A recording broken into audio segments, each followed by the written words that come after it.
On the way back from Lewis's funeral, my mom told me to start packing. She waited until the day before we left to tell Edie. I'm not sure if she wanted to make it easier or harder.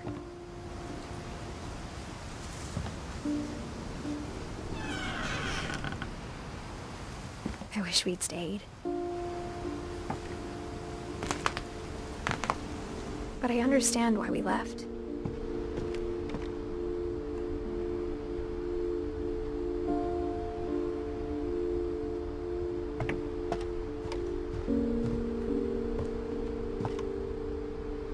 My mom ended up leaving everything behind.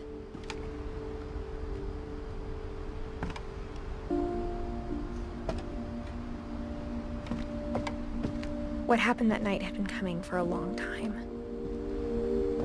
Maybe it should have come sooner.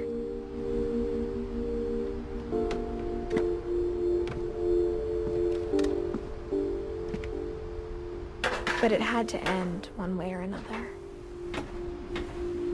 All that's left now is to tell you about that last night.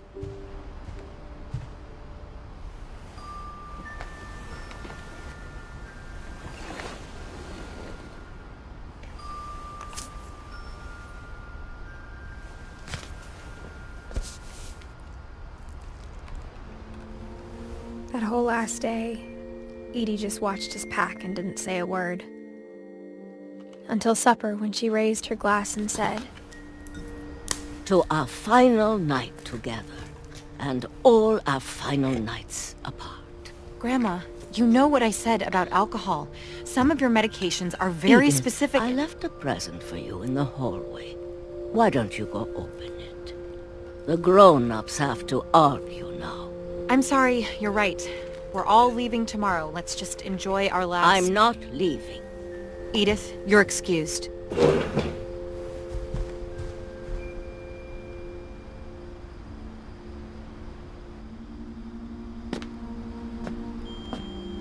The power had been shut off that morning, but Edie always had plenty of candles. When my mom sealed the library, I don't think she knew about the other entrance. Or that Edie had a key to it.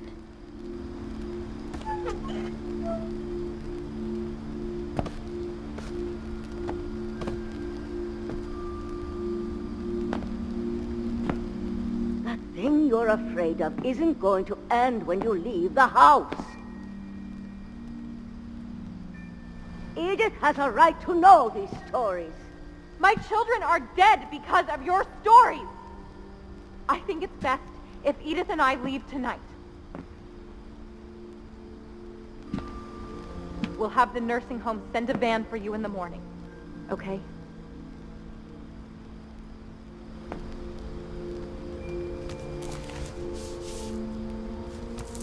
Dear Edith, there's so many stories I wish I could tell you, but there's only time for one.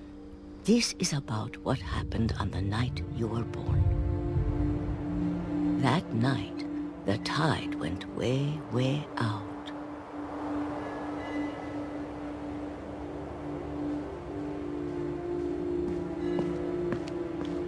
It was the first and last time I ever saw the old house aground. There'd been an earthquake out in the middle of the ocean. They called it the lowest tide in 1,000 years. God, it smelled awful. You know, I've seen that house every day of my life.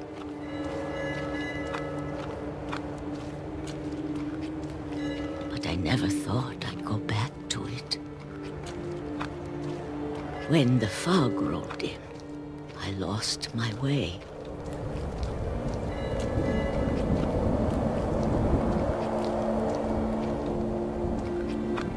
I got turned around.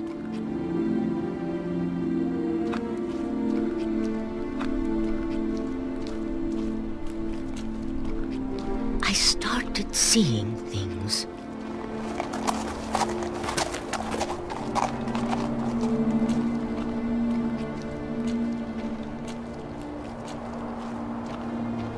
Things I'd forgotten had ever existed.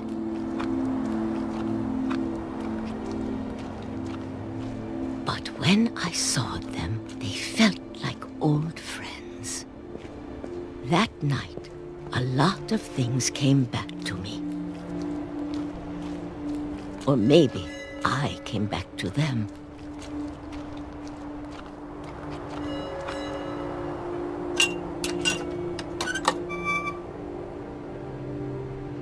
Things I can't explain, but that I need you to try and... Edith, what are you doing in here? It's mine. Edith! Mom, you're gonna rip it! Let go! I kicked and screamed, but Mom dragged me to the car. I never saw Great-Grandma Edie again. The next morning, the van came to pick her up, but she was already gone.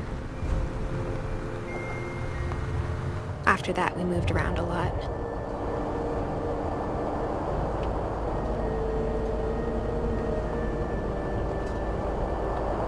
We both tried to make the best of it.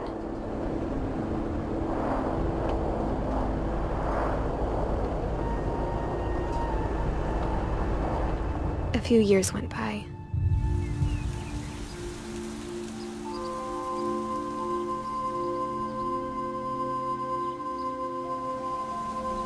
My mom didn't like to talk about it,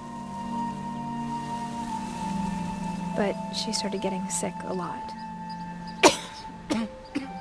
The rest happened pretty quickly. She got better for a while, and then she didn't. And then I was alone.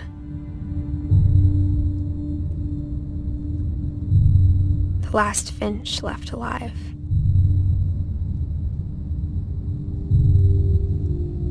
Until I found out about you.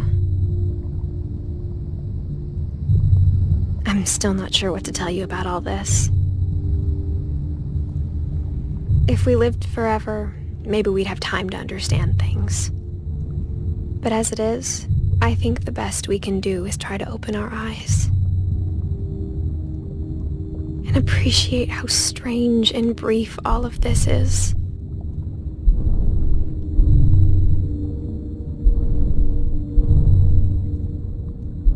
This journal was supposed to be for you. But now I hope you'll never see it. I just want to meet you. And tell you all these stories myself. But I guess if you're reading this now, things didn't work out that way.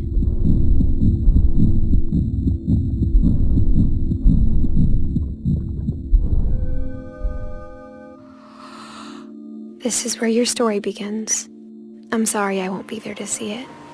It's a lot to ask, but I don't want you to be sad that I'm gone. I want you to be amazed that any of us ever had a chance to be here at all. Good luck.